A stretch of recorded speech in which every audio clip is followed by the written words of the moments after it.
Hello साथियों, नमस्कार दोस्तों। हम सभी लोग अपने फ़ोन में अलग अलग जो भी सर्विस प्रोवाइडर्स हैं, सिम प्रोवाइडर्स हैं, उनके सिम्स को यूज़ करते हैं। जो भी टेलीकॉम कंपनीज हैं वो लोग सिम इश्यू करते हैं और उसके द्वारा हम लोग अपने उनको यूज़ करते हैं, चाहे वो जियो हो, चाहे वो वीआई हो या फिर बीएसएनएल हो। ये सभी के सिम हम लोग यूज़ करते हैं और इसी के लिए गवर्नमेंट के द्वारा न्यू रूल्स को अनाउंस किया गया है मिनिस्ट्री ऑफ कम्युनिकेशन के द्वारा। ओके, तो आप देखोगे यहाँ पर कई सारे की पॉइंट्स जो आपको जानने चाहिए एज ए एस्पिरेंट, और कई सारे की पॉइंट्स ऐसे हैं जो आपको एज ए सिटीजन आपको जानने चाहिए, क्योंकि ये आपको एम्पावर करते हैं। ओके, तो हम आगे बढ़े वीडियो में। इससे पहले मैं आपको बताना चाहूँगा, मेरा नाम है मोहित जोशी और आप मुझे देख रहे हैं मंथन IAS में। इंस्टाग्राम में आप मुझे फॉलो कर सकते हैं। अगर आपका कोई भी डाउट है तो आप मुझे मंथन_IAS पर मैसेज कर सकते हैं। ओके, तो अभी चलते हैं हम लोग न्यू रूल्स की तरफ। सबसे पहले जानते हैं ना इन रूल्स की ज़रूरत क्यों पड़ी। ओके, इसके अलावा गवर्नमेंट का एक पोर्टल है संचार साथी करके, आपने देखा होगा कि मई के अंदर ये लॉन्च हुआ था और उसके बाद अभी हाल ही में न्यू रूल्स को जो है मैंडेटरी कर दिया गया। 1 अक्टूबर से ये रूल्स जो हैं लागू हो जाएंगे इसी साल 2023 में। सबसे पहले बात करते हैं पर्पज़ की जब हम लोग बात करें तो हमें इसके 3 मेजर रीज़न नज़र आते हैं, पहला, दूसरा और तीसरा। पहला रीज़न आपको नज़र आएगा जो आपका आइडेंटिटी है ना, उसको काफ़ी ज़्यादा चोरी किया जा रहा था। ओके, आइडेंटिटी कैसे चोरी हो रही थी आप समझिए। आप गए, आपने क्या करा, आपने जो सिम प्रोवाइडर है उसको आपने अपना आधार दिया, आधार की जीरोक्स दिया आपने, ठीक है। आप जाके सिम लेके अपने घर आ गए, लेकिन वो जो जीरोक्स है ना वो उस प्रोवाइडर के पास में, और उसका ना न जाने आपके नाम पर कितनी सारी सिम उसी जीरोक्स के कारण बिक रही हैं। ओके, और आपको पता भी नहीं है। तो इसका सॉल्यूशन लाने के लिए इन रूल्स को लाने की ज़रूरत पड़ी, संचार साथी पोर्टल को लाने की ज़रूरत पड़ी। संचार साथी पोर्टल के बारे में भी हम लोग पढ़ेंगे आगे। दूसरा जो मेजर रीज़न है, आपकी जो KYC है ना उसका भी काफ़ी ज़्यादा दुरुपयोग हो रहा था। आपकी KYC गलत तरीके से की जा रही थी। आप KYC किसी और चीज़ के लिए करवा रहे हैं, उसका यूज़ किसी और चीज़ में कर दिया जा रहा है। तो इसको भी जो है ना टैकल करने के लिए इस चीज़ को लेके आया गया। तीसरा जो रीज़न है, बैंकिंग फ्रॉड्स काफ़ी ज़्यादा बढ़ गए हैं हमारे देश के अंदर। आपको पता है पिछले कुछ टाइम में काफ़ी ज़्यादा बैंकिंग फ्रॉड्स हमें देखने को आए।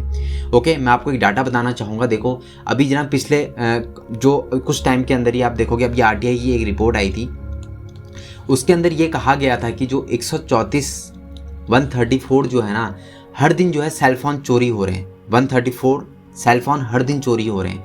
उसमें से जो है सिर्फ 3% लोग ही क्या कर रहे हैं, अपने जो केसेस हैं उनको रजिस्टर करवा रहे हैं, यानी उनकी FIR करवा रहे हैं।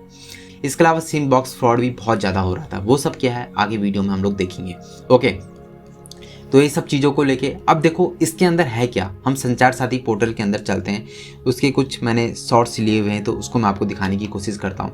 ये रहा संचार साथी पोर्टल। जैसे ही आप sanchar-sathi.gov.in डालोगे तो आप इस पोर्टल में पहुँच जाओगे। राइट, आपको इस तरह का इंटरफेस नज़र आएगा। ये इसका होम पेज है।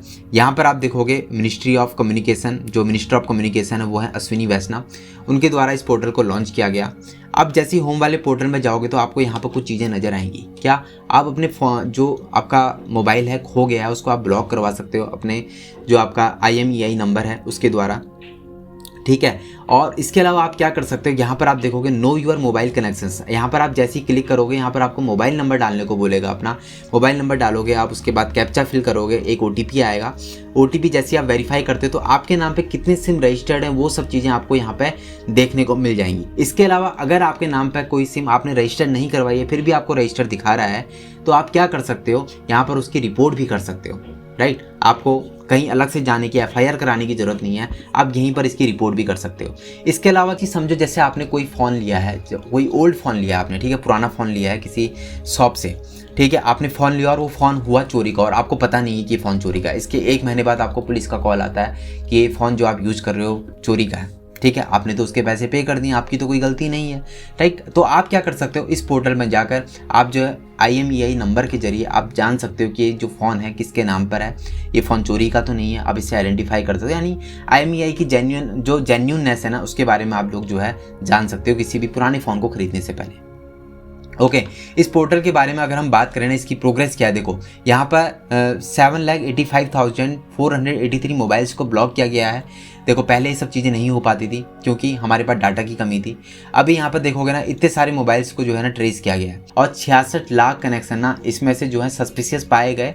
उन 66 में से 52 लाख कनेक्शन जो हैं उनको डिस्कनेक्ट कर दिया गया इस पोर्टल के द्वारा।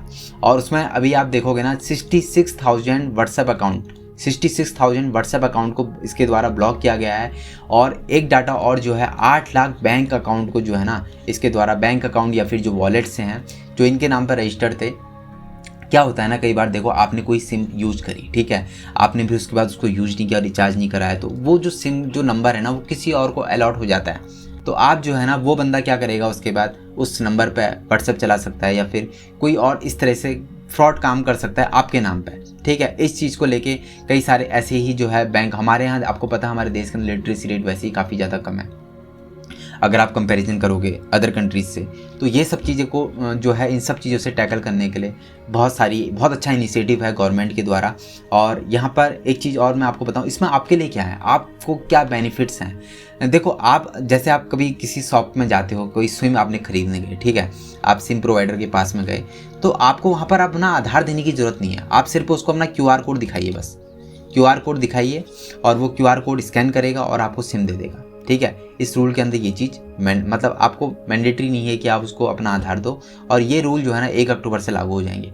इसके अलावा क्या है, देखो जैसे क्या होता था कि पहले जो टेलीकॉम जो आपके सिम प्रोवाइडर्स हैं ना, कोई भी सिम प्रोवाइडर बन रहा है उनका कोई वेरिफिकेशन नहीं हो रहा है, ठीक है। इनका वेरिफिकेशन कराना मैंडेटरी है अभी, आप बिना वेरिफिकेशन कराए कोई भी जो है ना सिम बेच नहीं सकता, ध्यान रखिएगा। और वेरिफिकेशन कौन कराएगा, जो टेलीकॉम कंपनीज हैं ये, जैसे जियो है, ठीक है, जैसे BSNL है, ये लोग जिनको कह रहे हैं ना कि आप हमारा सिम बेचो, ये लोग वेरिफिकेशन करवाएंगे उसका। अगर वेरिफिकेशन नहीं करवाते हैं, किसी तरह का कोई फॉल्ट आता है, तो ध्यान रखिएगा 3 साल के लिए इनको ब्लैकलिस्ट कर दिया जाएगा।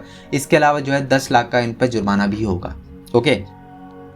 और जो कंपनीज हैं, कई बार कंपनीज क्या होती है बल्क में सिम लेती हैं, बल्क में मतलब कई सारा सिम ले, जैसे मानो कोई कंपनी मैंने स्टार्ट की और मेरी कंपनी में है 20 एम्प्लॉय, मैं चाहता हूं कि जो 20 एम्प्लॉय है ना मैं इनको सिम दूं एज ए, मतलब कंपनी के जो वर्कर्स हैं उनको हम कंपनी के सिम दें, तो मैं एज ए मतलब कंपनी जो मेरी रजिस्टर्ड है उसके नाम पे 20 सिम ले लूँगा, ओके, और इनको दे दूँगा। अब ये लोग जो है ना, मैंने जिनको सिम दी है 20 लोगों को, अब ये लोग इस सिम का किस तरीके से यूज़ कर रहे हैं मुझे नहीं पता है, राइट। तो इस चीज़ से बचने के लिए भी काफ़ी ज़्यादा मतलब फ्रॉड हो रहा था, इसमें इंटरनेशनल फ्रॉड्स हो रहे थे, इससे टेलीकॉम को जो कंपनीज है उनको भी काफ़ी ज़्यादा नुकसान हो रहा था। इसके अलावा आपको पता है कैसे नुकसान होगा टेलीकॉम कंपनीज को, आपको पता है इंटरनेशनल कॉल्स महंगी होती हैं, और यहाँ पर मतलब जो इंटरनेशनल कॉल्स को नेशनल कॉल्स के रूप में दिखा रहे थे, तो यहाँ पर काफ़ी ज़्यादा लॉस हो रहा था इनको। तो यहाँ पर क्या हुआ ना, जो टेलीकॉम जो ऐसी कोई कंपनी है जो बल्क में सिम खरीदती है, तो इनको जिसको ये सिम दे रहे हैं, यानी जो एम्प्लॉयज़ हैं, इनका KYC कराना भी जरूरी है, इनका वेरिफिकेशन कराना भी जरूरी है। पहले ऐसा नहीं होता था, पहले क्या होता था, कंपनी का वेरिफिकेशन होता था, कंपनी का KYC होगा, आपने 20 सिम ले लिया, आप दो किसी को भी। अब नहीं, अब क्या होगा, अब सभी लोगों का वेरिफिकेशन कराना मैंडेटरी है। ये सब चीज़ें नए रूल्स के अंदर है। आई होप आपको चीज़ें समझ में आई होंगी। इस वीडियो में इतना ही। अगर आप टेलीग्राम ग्रुप पे नहीं जुड़े हो अभी तक तो जुड़ जाइए, क्योंकि यहाँ पर आपको बहुत सारी चीज़ें, जो अगर आप एक एस्पिरेंट हो तो आपको जुड़ना ही चाहिए, क्योंकि यहाँ बहुत सारी चीज़ें ऐसी हैं जो आपके काम की हैं। बहुत सारे PDF नोट्स मिल जाते हैं, इसके अलावा आपको काफ़ी गाइडेंस यहाँ से मिल जाते हैं। डिस्क्रिप्शन में लिंक है, ज्वाइन कर सकते हो। Thank you so much for watching. Best of luck future officers. अगर चैनल पर नए हैं तो चैनल को जरूर सब्सक्राइब कर लीजिएगा, ऐसी वीडियो के साथ आगे भी बने रहने के लिए। मंथन IAS class@gmail पर आप जो है, आपको पता है, यहाँ पर आप मुझे मेल कर सकते हैं और अपना आंसर चेक करा सकते हैं। Thank you so much for watching. Bye bye, take care. मिलते हैं आपसे अगले किसी डिस्कशन के अंदर।